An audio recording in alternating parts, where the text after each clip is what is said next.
కీర్తనల గ్రంథము 43వ అధ్యాయము.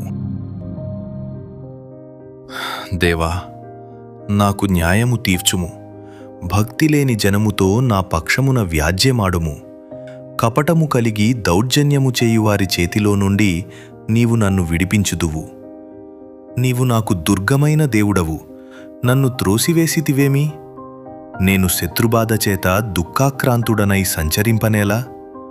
నీ వెలుగును, నీ సత్యమును బయలుదేరచేయుము. అవి నాకు త్రోవ చూపును.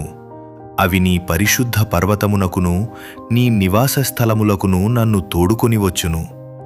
అప్పుడు నేను దేవుని బలిపీఠమునొద్దకు, నాకు ఆనంద సంతోషములు కలుగచేయు దేవుని యొద్దకు చేరుదును.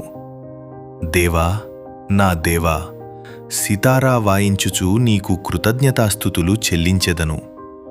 నా ప్రాణమా, నీ వేల కృంగియున్నావు, నాలో నీ వేల తొందరపడుచున్నావు. దేవుని యందు నిరీక్షణయుంచుము.